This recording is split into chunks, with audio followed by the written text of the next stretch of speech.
Covenant, we took an oath. According to our station, all without exception. On the blood of our fathers, on the blood of our sons, we swore to uphold the Covenant. Even to our dying breath.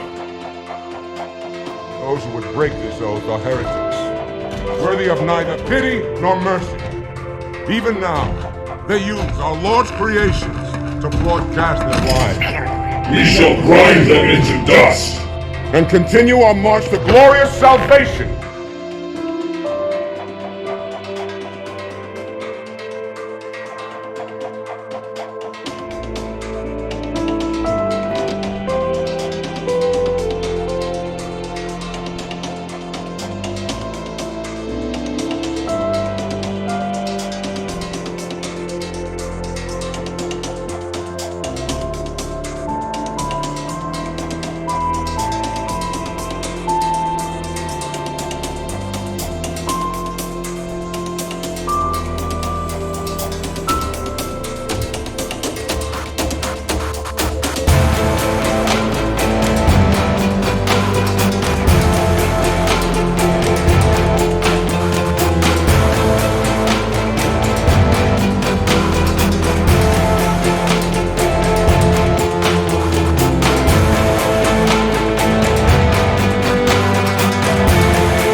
Hey guys, Brickman117, welcome back to the channel. Hopefully you enjoyed that little intro to the video there.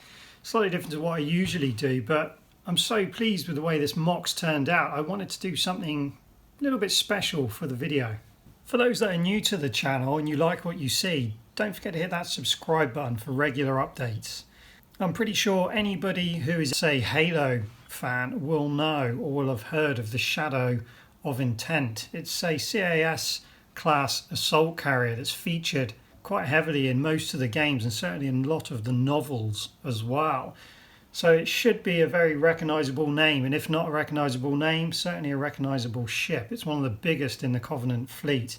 Now Mega Construx currently don't have their own set for a CAS-Class assault carrier, which is why so many of my subscribers asked me to try and build one, which for a long time I was reluctant to because of the difficult shapes involved with trying to pull it off. I'm so glad that you guys pushed me, because this has without a doubt been the most enjoyable build that I've done, more than the Ultimate Pelican.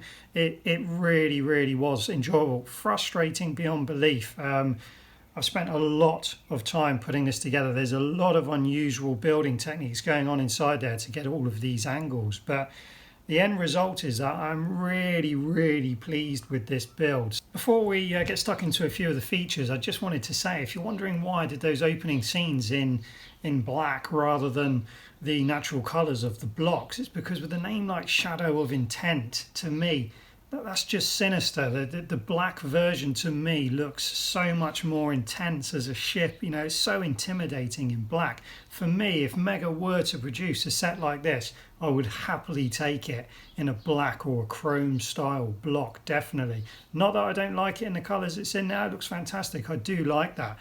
I just kind of want one of each. Okay guys, so let's take a closer look. Now, first of all, by no means is this 100% game accurate. It's not a scale replica, it's a MOC. I've done the best with the pieces that I could. So there are certain bits of it that I'm not overly happy with, but overall I'm pretty pleased. It looks like what I want it to look like, so yeah, I think it's pretty good for a first go. Now, you may notice that I've changed this section on the top here from the last video.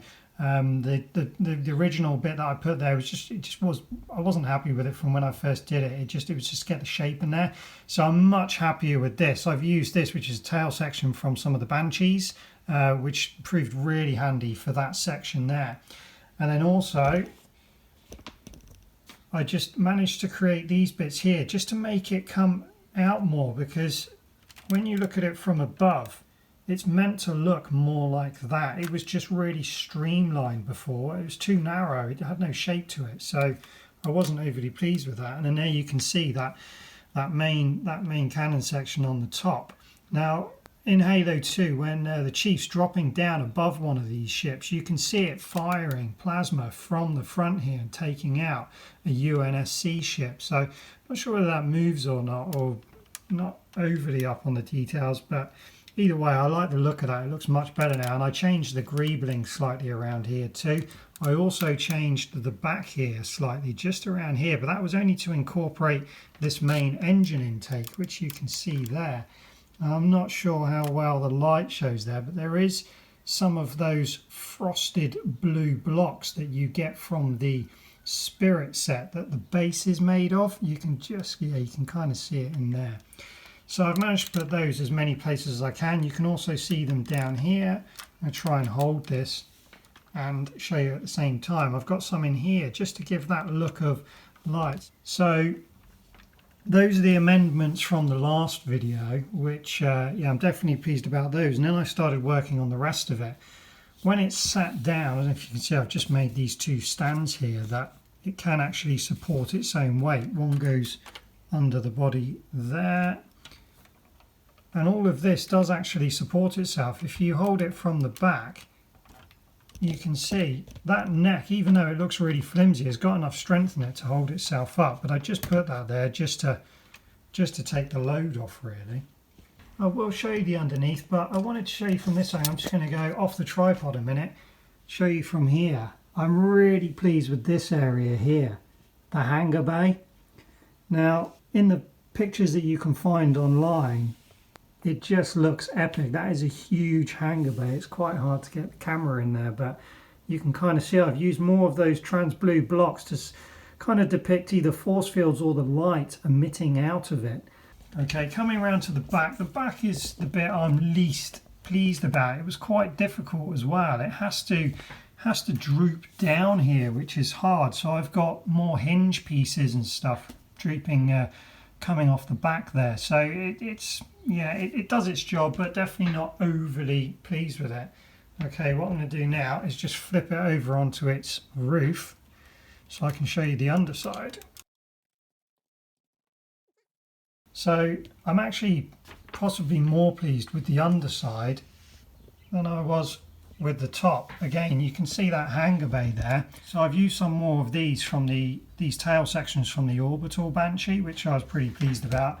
And then this section here I quite like, which is the main plasma bombardment that they use for glassing planets. They've got one underneath there, and then they've also got one underneath the nose section as well. So I'm quite pleased with the way those look.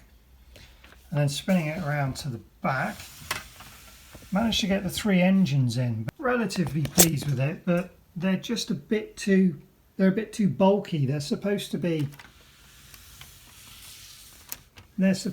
more streamlined. This shouldn't be up here. It should be much lower, but it was hard to get all that in whilst creating this angle and being able to make everything attach and not fall apart. And then there's just a tiny little bit more greebling in these indentations here.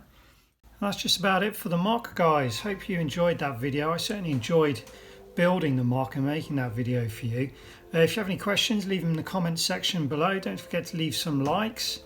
And as always, thanks for watching, and we'll see you next time.